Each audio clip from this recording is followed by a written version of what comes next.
গভীর রাত, বাইরে প্রচণ্ড ঝড় বৃষ্টি, আকাশে বিদ্যুৎ চমকাচ্ছে, মাঝে মাঝে বজ্রপাতের শব্দে পুরো এলাকা কেঁপে উঠছে।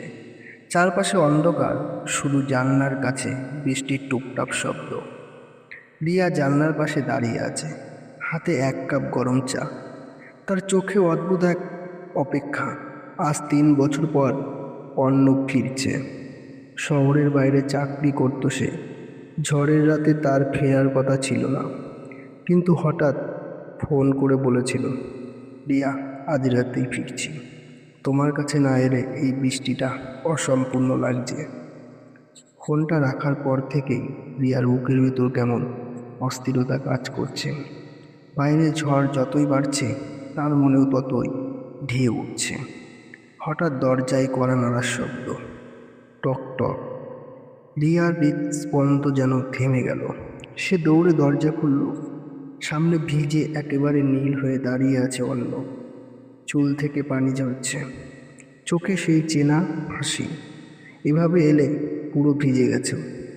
রিয়া একটু রাগ, একটু আদর মেশানো গলায় বলল, অর্ণব মৃদু হেসে বলল, ঝড়টা খুব জেদি ছিল, কিন্তু তোমার কাছে আসার ইচ্ছেটা আরও থেকেও জেদি।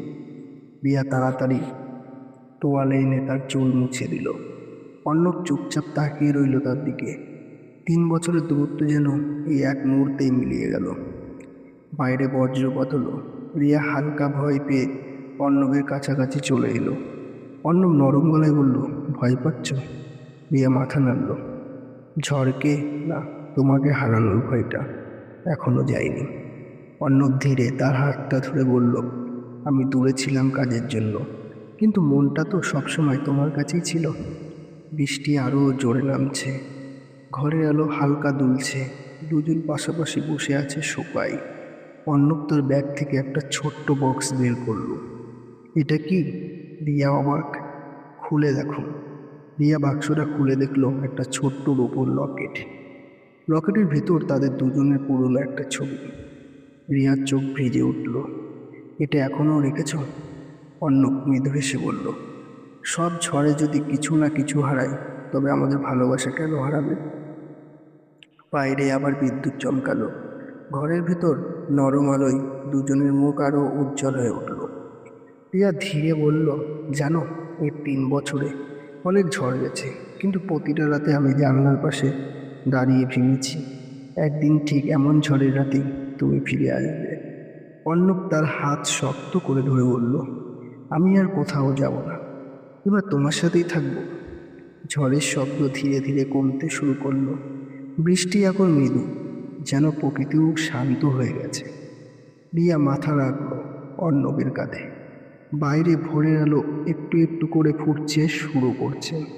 অর্ণব ফিসফিস করে বলল, দেখো, ঝড়ের পর অর্ণব ফিসফিস করে বলল, দেখো, ঝড়ের পর আকাশ কত সুন্দর হয়েছে। রিয়া মৃদু হেসে বলল, কারণ ঝড়ের পরেই তো আসল শান্তি। সেই রাতে ঝড় শুধু গাছের পাতা ঝরায়নি, ঝরিয়ে দিয়েছিল সব অভিমান, সব দূরত্ব। নতুন ভোরের আলোয় তারা বুঝেছিল, ভালোবাসা মানে শুধু একসাথে থাকা নয়, বরং সব ঝড় পার করেও একে অপরের হাত না ছাড়া। বাইরে পাখির ডাক শোনা যাচ্ছে, আকাশ পরিষ্কার। রিয়া জানলার বাইরে তাকিয়ে মনে মনে বলল, যতই ঝড় আসুক, যদি পাশে এমন একজন থাকে, তবে প্রতিটা রাতই হয়ে উঠতে পারে সবচেয়ে আদুরে ভালোবাসার গল্প।